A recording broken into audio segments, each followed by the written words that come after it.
Welcome back. Welcome once again. पिछली class में, in the last class, we had started off with this chapter. हमने ये chapter start किया था. That is outcomes of democracy.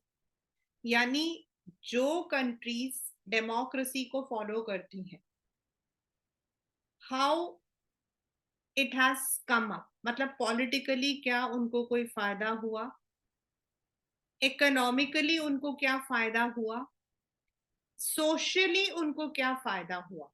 Until now, we have already studied कि in the political area, democracy is better than any other government. क्योंकि only in democracy we have equality, political equality, universal adult franchise, fundamental rights. ये हमारे right to information. Whereas in other forms we don't have. Then in the economic sphere, हम लोगों ने पढ़ा that only in the economic sphere dictatorship is bit ahead of democracy. मतलब थोड़ा बहुत, ज्यादा नहीं. अब when it comes to reduction of inequality and poverty, मतलब what is the outcome in democracy? Perhaps more than development it is reasonable. और हम लोगों ने ये भी पढ़ा कि किसी भी कंट्री का जो डेवलपमेंट होता है ना, दैट इज नॉट बिकॉज वहां की जो पॉलिटिशियन है they are democratic. It depends on the size of the population, it depends on the kind of population, it depends on other factors. एक कंट्री का जो रिलेशनशिप है दूसरे कंट्रीज के साथ वो कैसा है, कितनी अपॉर्चुनिटीज मिलती है. Even when a country achieves economic growth, will wealth be distributed in such a manner that all the citizens will have share and lead a better life? मतलब अगर हम अपनी कंट्री में देखते हैं तो you can see there are people who are ultra rich, super rich जिनको हम कहते हैं. They get all the benefits, whereas there are people who are हमारे इंडिया के अंदर तो we contrast, हम लोग ऐसा बोलते हैं, नॉर्मली बोला जाता है rich then poor, और इन दोनों के बीच में जो होते हैं वो मिडिल. और इनको भी हम रिच को भी हम बोलते हैं वेल्दी, यानी कि जो थोड़े बहुत रिच हैं, और दूसरे आपके बिल्कुल ultra rich, super rich. In middle class we have lower middle class जो बेसिक नीड्स को पूरा कर लेते हैं, then higher middle class. Right. तो क्या ये मतलब कि इक्वल है, सभी लोगों को सब कुछ मिल रहा है? और do democracies lead to just distribution of goods and opportunities?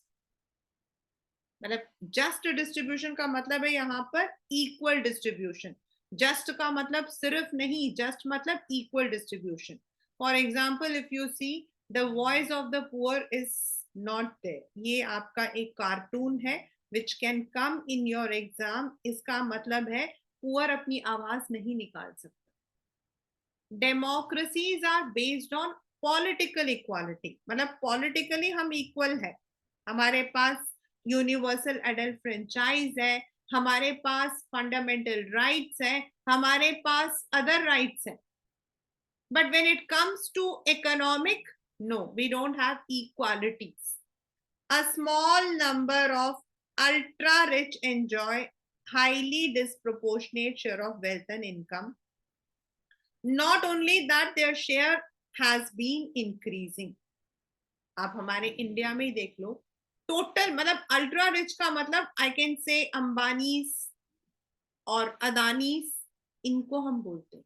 वो कितने हैं? You can count them on your fingers. Rich there are many, but ultra rich. And अगर आप देखो तो टोटल इनकम में भी इनका जो इनकम है वो सबसे ज्यादा होता है. Those at the bottom of the society have very little to depend upon. Their incomes have been declining, क्योंकि बड़ा मुश्किल है. If the prices of fuel, if the prices of vegetables, if the prices of daily commodities अगर increase होती है तो poor के लिए तो बहुत मुश्किल हो जाता है. For example, for the past few years, the prices of all the main goods have increased. पहले टमाटर 200 रुपए के थे, अब प्याज 75 रुपीज के हैं. So how can a poor afford housing? Though government is trying to give houses देती है, लेकिन क्या वो खरीद पाते हैं? हमने मनी एंड क्रेडिट वाले चैप्टर में पढ़ा था कि for the poor they need so many documents जो उनके पास नहीं होते हैं. एजुकेशन, ये तो मैं पर्सनली बहुत अच्छे से बता सकती हूँ that in education area we are least. School की फीस ले लो, कॉलेजेस की फीस ले लो, they are sky rocketing. How a person will study? एक गरीब बच्चा जाकर एमआईटी में पढ़ सकता है? We go on telling our children that please do study. मतलब 12th में तो मैं अपने बच्चों को बहुत समझाती हूँ, try for government colleges, try for government institutes. They try. अब आप सोचो DU के अंदर, I'm just giving you one example that in DU if you are studying, मतलब आप चाहे BA कर रहे हो, BCom कर रहे हो, BSc कर रहे हो, anything you are doing, मतलब इन दिस एरिया, आपकी 3 साल की जो फीस होती है, max to max it is around 28,000. 3 साल की, मतलब पूरे साल की फीस 7,000 रुपीज कुछ है, पूरे साल की. Whereas if you are studying in say IP, per year की फीस आपकी 1.5 लाख रुपए, यानी कि 3 साल मतलब 4.5 lakh, 4.5 lakh. And if you are studying in ultra rich का मतलब की like MIT, तो per year the fees is around 2, 3, 4 depending on which course you are taking. So can the poor afford that? No. So it is very important that the government builds schools, colleges, institutes so that the poor are also benefited. When it comes to health, again the same problem. If you look into the rural sector, मतलब आप गांव में जाओगे तो according to the medical, मतलब जो medical आपकी फ्रेटर्निटीज हैं, उनका मानना है कि 12 पेशेंट्स के लिए एक डॉक्टर का होना जरूरी है. मतलब एक डॉक्टर को 12 पेशेंट्स देखने चाहिए, उससे ज्यादा उसे नहीं देखने चाहिए. लेकिन हमारे इंडिया का जो रेशियो है वो है 1:1200. मतलब I am talking about the government, I am not talking about the private sectors. And if you want to have good health, again you have to go to the मतलब की hi-fi, जहां पर facilities तो है, but from where the poor will bring. और इसी वजह से जो पुअर का स्टैंडर्ड है वो कम रहता है और रिच का जो है वो ज्यादा रहता है. In actual life, democracy do not appear to be very successful in reducing the economic inequalities, जो मैं आपको पहले भी बता चुकी हूँ. The poor constitute a large proportion of our voters and no party will like to lose. Yet, democratically elected government do not appear to be keen to address the question of poverty. आप कभी भी देख लो, कहने के लिए वो कहते हैं गरीबी हटाओ, गरीबी हटाओ, but how many programs are there? Are they implemented? Is everyone getting the benefit of those programs? शोर मचा के सिर्फ एक जगह पर किसी की फोटो लेने से you cannot say that the program is successful. It is successful when we really say that yes, we are getting that benefit. The situation is much more worse in some other countries. In Bangladesh, ये आपका MCQ question है. This is an MCQ question class 10. Half of the population is living in poverty.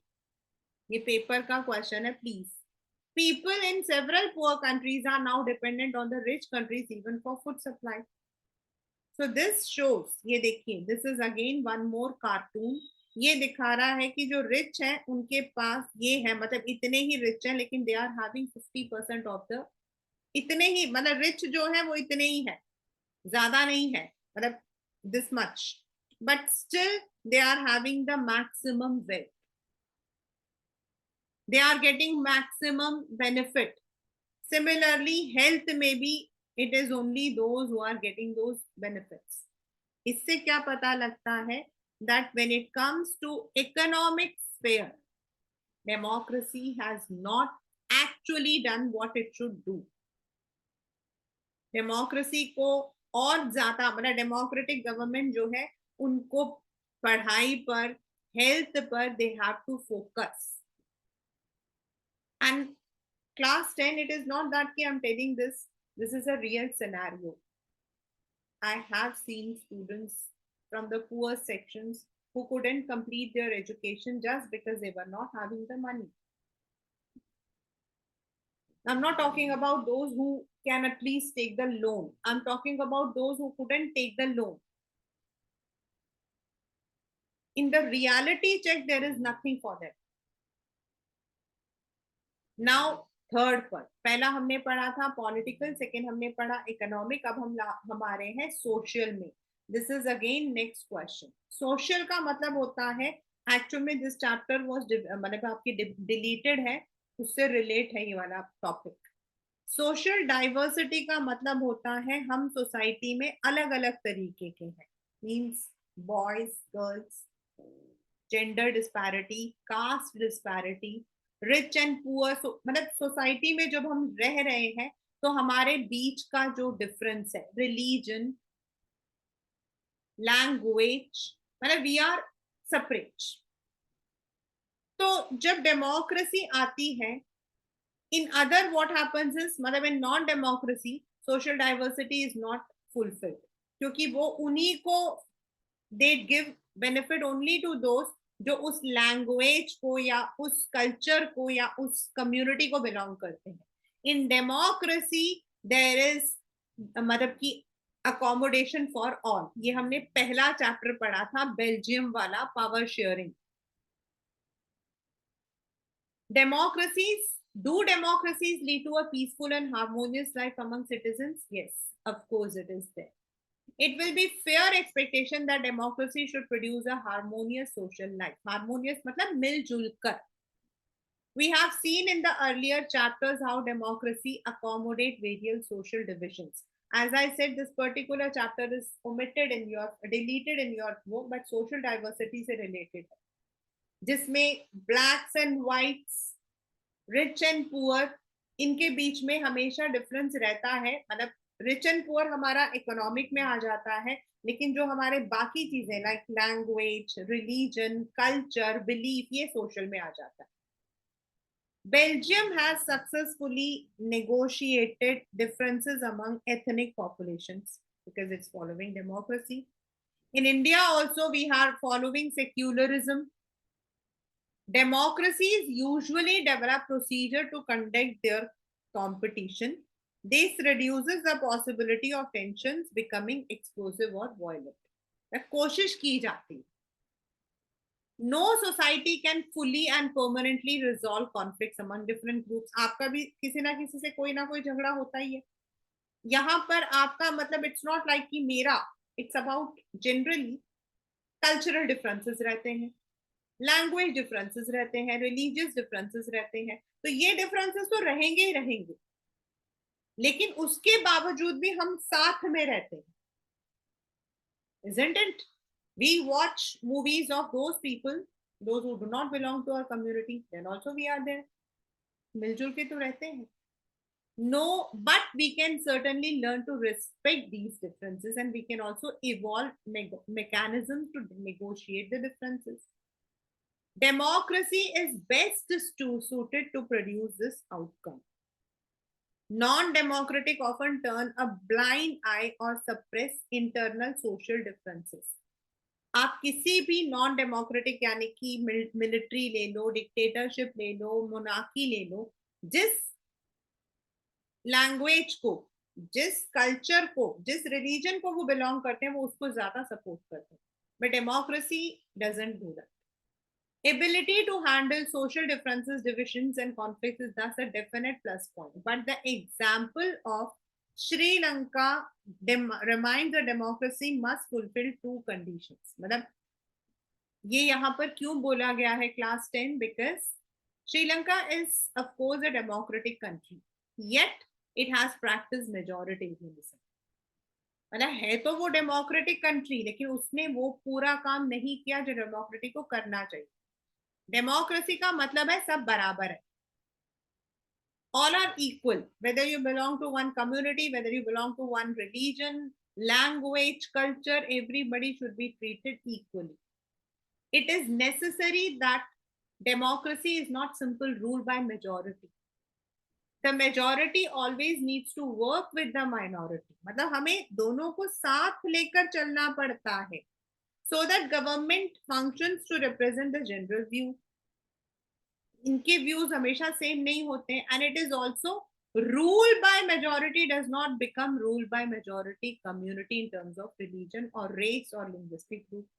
अगर मान लो एक particular community जिसके लोग ज्यादा है, अगर वो रूलर्स बन जाते हैं, तो इट शुड नॉट बी कि बाकी लोगों को आप सप्रेस करो।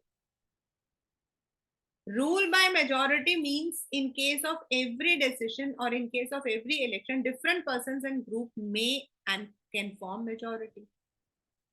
Democracy remains democracy only as long as every citizen has a chance of being in majority at some point of time. मतलब जरूरी नहीं है कि I have to be majority only in language. सारे एजुकेशनिस्ट मिलकर एक मतलब कि दे बिकम मेजोरिटी, तो वो भी मेजोरिटी है। सारे स्टूडेंट्स का जब ग्रुप बन जाता है वो भी मेजोरिटी है। अब मान लो क्लास के अंदर से 40 स्टूडेंट्स आते, ठीक है। अब मैम ने पूछा भाई छुट्टी देनी, मतलब शुड आई गिव आपको, मतलब कि इस पीरियड में पढ़ाऊंगी नहीं, I am giving you free time. तो अगर 20 बच्चे बोलते हैं नो मैम और 20 बच्चे बोलते हैं यस मैम, तो मैम कुछ नहीं कर सकती। 30 बच्चे बोलते हैं यस मैम, 10 बच्चे बोलते हैं नो मैम, तो ma'am will go with this, यानी कि ये मेजोरिटी होगा। Now they may be Hindu Muslim, मतलब कि दे मे बी तमिल, मतलब उसका नहीं है मेजोरिटी। मतलब जब हम अपने ओपिनियन में मेजोरिटी रखते हैं, if someone is barred from being in majority on the basis of birth, then democratic rule ceases to be accommodative for that person or group. अगर आप किसी को इसीलिए अलग कर देते हो क्योंकि वो किसी पर्टिकुलर लैंग्वेज, कास्ट, रिलीजन या किसी मतलब की रेस में पैदा हुआ है, इसीलिए हम उसको उसके साथ गलत करते हैं, तो हम उसको डेमोक्रेटिक गवर्नमेंट नहीं कह सकते। For example in South Africa, मतलब South Africa was not democratic, it became democratic later on. तो साउथ अफ्रीका में क्या होता था, जो व्हाइट्स होते थे वो ब्लैक्स को सप्रेस करते थे, उनको दबा कर रखते थे। नाउ ये क्वेश्चन आता है, how does democracy enhance the dignity and freedom of the citizens? This is a question which has come in the exam, which can come in the exam. मतलब सोशल डाइवर्सिटी तो रहेगा ही रहेगा, कोई गोरा होगा, कोई काला होगा, कोई किसी रिलीजन को बिलोंग करेगा, कोई किसी कल्चर को बिलोंग करेगा। So how does democracy help कि हम ये जो हमारे डिफरेंसेस है, कोई लड़का है, कोई लड़की है, and everyone believes they are superior, तो हम इसको कैसे बिलीव करते हैं?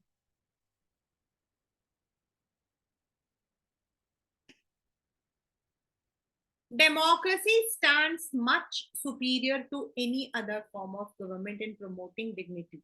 This is also the question which has come in the exam class 10.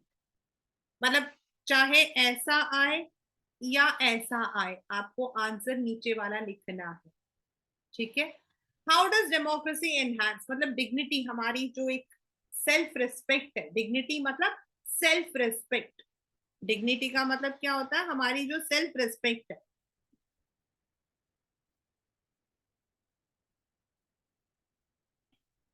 Every individual wants to receive respect from fellow beings.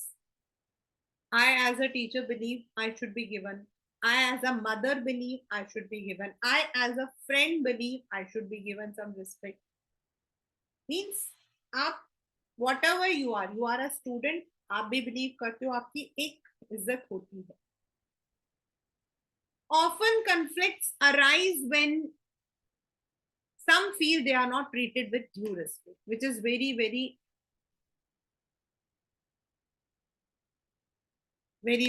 common. बहुत common है. The passion for respect and freedom are the basis of democracy. और democracy का मतलब क्या है? जहां government is giving equal treatment to everyone, किसी को नीचा नहीं दिखाती है. अब आपस में तो हमारे झगड़े रहेंगे, लेकिन government should not treat us like that. Democracies throughout the world have recognised at least in principle, मतलब कम से कम उन्होंने मतलब इस बात को माना.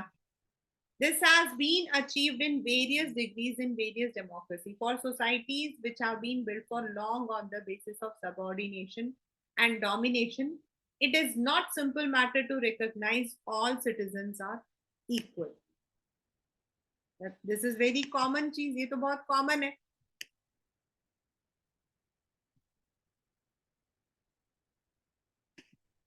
Take the case of dignity of women. Women के बारे में अगर हम बात करते हैं तो most societies across the world were historically male dominated society. भाई जो मेन कहते हैं वही सही है.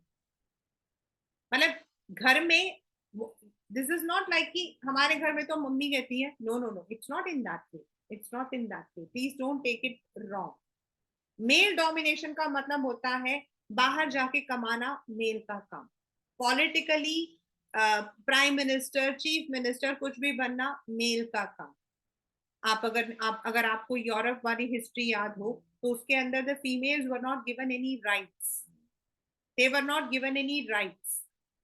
Then in countries like UAE, आपके यूनाइटेड अर्बन मतलब कि अरब एमिरेट्स, वहां पर women were not given even licence to drive.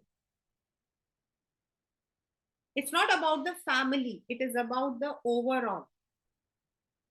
हमारे यहाँ पर भी ऐसे कई केसेस हैं जहां male is given more importance than female. Male के बर्थ को हम सेलिब्रेट करते हैं, फीमेल के बर्थ पे हम रोना शुरू कर देते. तो in many areas women have not been respected. उनको सिर्फ एक सिंबल बनाया जाता है. Long struggles by women have created some sensitivity today that respect to and equal treatment of women are necessary. भाई आपको इक्वालिटी देनी है. Now equality means there might be many thing. Education, health, political areas. But once principle is recognized, it becomes easier for women to wage a struggle against with what is now unacceptably legally and morally. In a non-democratic setup, this unacceptability would not have legal basis. मतलब अगर आप non-democratic में हो और औरतें अपनी rights के लिए आवाज उठाएंगी तो उनकी आवाज को कोई नहीं सुनता है. The same is with caste inequality. Democracy in India has strengthened the claims and of disadvantaged and discriminated caste. हमारे यहाँ तो ये चीज है कम से कम, क्योंकि पहले जो आपके कोई भी मतलब schedule caste, schedule tribe, they या फिर आपके दलित्स होते थे, they were treated very badly. But अभी 1/3 ऑफ द मतलब कि 1/3 of reservation for women, schedule caste and schedule tribe के लिए रिजर्वेशंस, इन सब की वजह से एटलीस्ट थोड़ा बहुत जो ये डिफरेंस है वो खत्म हुआ. There are instances still of caste-based inequality and atrocity, but these lack moral and legal foundation. मतलब ये तो हम तक आते ही नहीं है. अभी भी आप देखो, न्यूज पढ़ो, you will find 10 में से 4 न्यूज होगा जहां पे the people who are underprivileged are always battling. वो हमेशा बेचारे वो रहे, परेशान हो रहे. फिर भी अगर पुलिस के सामने लीगली अगर इसको सामने लेकर जाएंगे तो definitely the one who are suppressing they would be punished, क्योंकि according to democracy you belong to, मतलब कि you belong to black or white, you belong to gender male or female, you belong to this caste or that caste, everyone is equal. Expectations from democracy also functions as a criteria for judging any democratic country. What is most distinctive about democracy is that its examination never gets over. If you have a pen, if you are having anything with you, please underline this. This is one of the very important I can say. But what is the meaning that examination? Democracy का कौन सा examination है? हमारा है, हम तो class 10th में है. As democracy passes one test, it produces one more test. मतलब इसका मतलब क्या है? इसका मतलब है डेमोक्रेसी अलग अलग एरिया को एड्रेस करता है, मतलब पोवर्टी को भी एड्रेस करता है, कास्ट डिफरेंसेस को भी करता है, रेस डिफरेंस को भी करता है, मतलब कि जेंडर डिफरेंस को भी करता है. तो जितना एक एक प्रॉब्लम को सॉल्व कर रहा है, अगला प्रॉब्लम उसके सामने आ रहा है. As people get some benefit, they ask for more and want democracy even better. वो कहते हैं भाई उसमें तो आपने कर दिया, अब इसमें भी कर दो. Like in our country, women empowerment was only a name, but abhi 33% of the reservation has been done in the Lok Sabha. Abhi recently हुआ, just 1 month back. This shows कि जो हमारी आवाज थी, that has been heard. Similarly we want so many things. कभी हम Twitter पे डाल रहे हैं, कभी हम सोशल मीडिया पे डालते हैं, हमें ये चीज चाहिए, कभी हम प्रोटेस्ट कर रहे हैं, एंड ऑल दीज थिंग्स एक एक करके गवर्नमेंट कोशिश करती है पूरा करने की. इससे पता लगता है कि डेमोक्रेसी का जो टेस्ट है, एग्जाम है, वो कभी खत्म नहीं होता. एक एग्जाम हुआ, दूसरा, मतलब लोग कुछ ना कुछ चाहते हैं. They want more, they have more expectation, more complaint. This is again the same question class 10. I don't know how you will be understanding, but this is one of the, again, the same thing, very important. The fact that people are complaining, it itself is testimony to the success of democracy. Testimony का मतलब होता है evidence, सबूत. मतलब जो लोग complain करते हैं, अब कंप्लेन क्यों करते हैं? अभी आपसे मैंने, जब मैं आपको पढ़ा रही होती हूँ तो आई टेल यू, भाई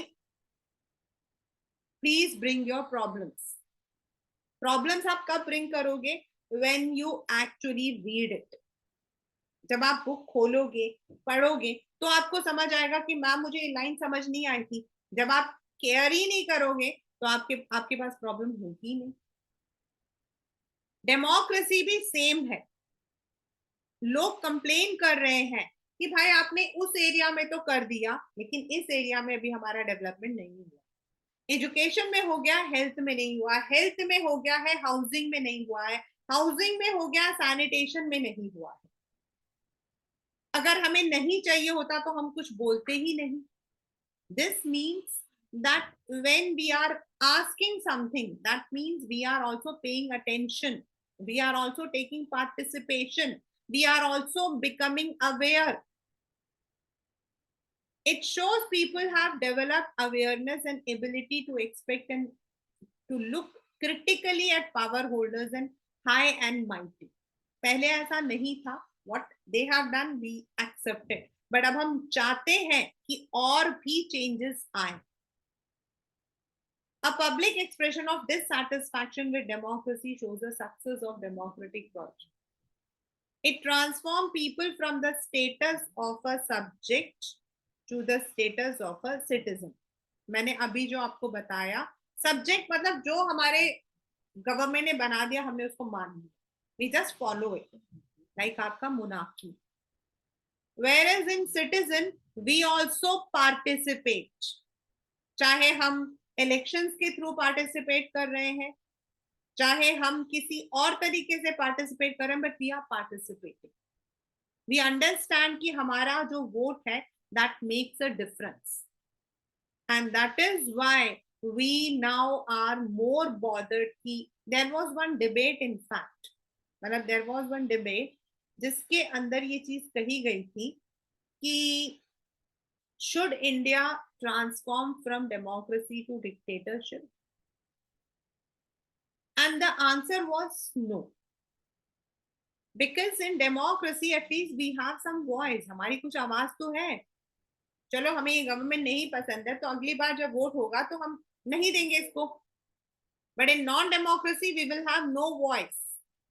So democracy has been successful. It has been successful in the political, it has been successful in the social, but in economic still so many things are to be done. This is the entire chapter what we call outcomes of democracy. ये जो cartoon है ये बता रहा है कि the above cartoon and graph illustrate a point made this section. Underline the sentences from this section which connect. मतलब this is a woman. She is sitting. Hey lady, that is my seat. मतलब they don't want the women should have the power. मतलब women empowerment वो नहीं चाहते हैं, लेकिन the women is empowered. And ये जो ग्राफ है क्लास 10 साउथ एशिया में, मतलब according to South Asia, those who say that their vote makes a difference, मतलब एक वोट की भी कीमत होती है। In South Asian countries it is 65%। All the South Asian का मतलब हो जाता आपका नेपाल, उस तरफ आपका थाईलैंड, वियतनाम, ये सब। In Bangladesh again it is 66%। In India, it is 67. In Nepal, it is 75. In Pakistan, only 50. In Sri Lanka, again 65. मतलब this is on a scale of 0 to 80. 80 में से 75 people कहते हैं that our vote is definitely मतलब कि some value. Yes. हमारे India के अंदर there have been so many incidents class 10 when a single vote has given a stall to many things. मतलब एक वोट से गवर्नमेंट गिरने से या फिर गिर गया, दोनों चीजें होंगी। This is very important that we should understand कि when you grow, when you are 18 years and above, you should never think that आपका वोट फायदा नहीं करता। Your vote, which is your political equality, which is your political right, you should always exercise it. आप किसको डाल रहे हो, that is your cup of tea. You can go for one political group, second political group, or none of the above, nota. यानी कि आप किसी को, लेकिन आप डालो जरूर। आपको जो कॉन्स्टिट्यूशन ने राइट दिया है उसको पूरा करो। There is one very famous movie of in Tamil there is one famous movie which is really very very famous, and I whenever I travel I watch that movie. मतलब बहुत अच्छी movie है, सरकार करके। It's a Tamil movie, but that movie basically is about a man जो कि US में रहता है, मतलब he is NRI, non resident Indian, but India के अंदर वो इंडियन है।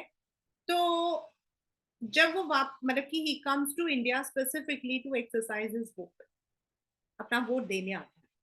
लेकिन जब वो वोट देने आता है तो उसके वोट की जगह किसी और ने प्रॉक्सी वोट डाल रखा होता। सबड़ी हैज पुट, मतलब उसके नाम से किसी और ने डाल दिया होता है। नाउ ही डजंट अंडरस्टैंड, क्योंकि उसकी एक वोट की कीमत है, and he is a very, मतलब he is a billionaire according to the movie. He is very angry. अब उसके घर वाले सब लोग कहते हैं भाई छोड़ना, कोई बात नहीं, इट्स ओके। वो कहता व्हाई, मेरे वोट को किसी ने गलत इस्तेमाल किया है, हो सकता है कि उसने उस इंसान को डाला हो जिसको मैं नहीं डालना चाहता हूँ। And then over the night he contacts all the lawyers, constitution मतलब वो निकालता है। he tries to find out कि भाई अगर मेरा वोट प्रॉक्सी है, मतलब मेरी जगह किसी और ने जाकर वोट डाला है, तो मुझे उसके लिए क्या करना चाहिए। You won't believe, class 10 Google करके देखना, प्लीज डू गूगल। उस पर्टिकुलर मूवी के रिलीज के बाद वो जो आर्टिकल है जो बताता है, I don't remember, it was article something 40 something, मतलब उसके अकॉर्डिंग हमारा ये राइट होता है कि if my vote has been used by someone else, I can stall the election in that area, मतलब मैं उस जगह का इलेक्शन का रिजल्ट रुकवा सकती हूँ। एंड अल्टीमेटली द, मतलब वो मूवी कुछ और, मतलब उसमें तो आगे बहुत कुछ होता है, but he fights for his right. And उसके बाद when that movie was released in reality, मैं सचमुच में बता रही हूँ, अगले दिन 90% गूगल में लोगों ने यही सर्च किया था कि वो कौन सा आर्टिकल है जिसके, मतलब कौन सा ऐसा वो है जिसके अकॉर्डिंग हम अपने वोट्स को, वोटिंग राइट को कोई और यूज नहीं कर सकते। So if you are not using your voting rights, that means आप गलत का साथ दे रहे हो। And if you are using, you मतलब दैट मीन्स आप डेमोक्रेसी को पसंद कर रहे हो, आप अपने आप पार्टिसिपेट कर रहे हो, and whatever change you want you are trying to bring. So in another word, to end up the chapter, I would say that outcomes of democracy मतलब डेमोक्रेसी जिन कंट्रीज ने लिया है, अडेप्ट किया है, क्या it has it been successful? So if we say yes, it has been successful in the political and social field, but when it has come to economic field, still we have long way to go. अभी काफी time है, क्योंकि economic में अभी हम नहीं कह सकते हैं the rich are ultra rich and the poor are becoming poorer. So that is the outcome. The questions will be based on, अगर आपने चैप्टर को पढ़ लिया हो तो पहला, हाउ डज इट प्रोवाइड, मतलब कि how does it produce an accountable, responsive and legitimate government, इसको अलग अलग भी करके आ जाता है। देन हाउ डज इट, मतलब कि what is the, how does democracy enhance the dignity and freedom of citizen, ये भी आ जाता है। देन विमेन का पार्टिसिपेशन आता है, जो लास्ट में मैंने लगाया था, that more complaint means it is a testimony. This is also one of the questions. These are the main questions from this chapter. आप इतना करके जो one line है जो मैंने underline किया है, even if you are learning that, that's more than enough, right? So this is for today. We would be meeting in the next class with the assignment of the same chapter. I'll be sharing the what you call notes with you. So kindly go through the notes, go through the book, read each portion, and then we would be discussing the MCQs with this chapter. And in fact, your political science would be complete. आपके जो political science है उसका complete, मतलब कि हो गया है from first, एक मतलब कि हमारा प्री बोर्ड है उससे पहले तक के लिए we would be completing political science, right? So this is for today.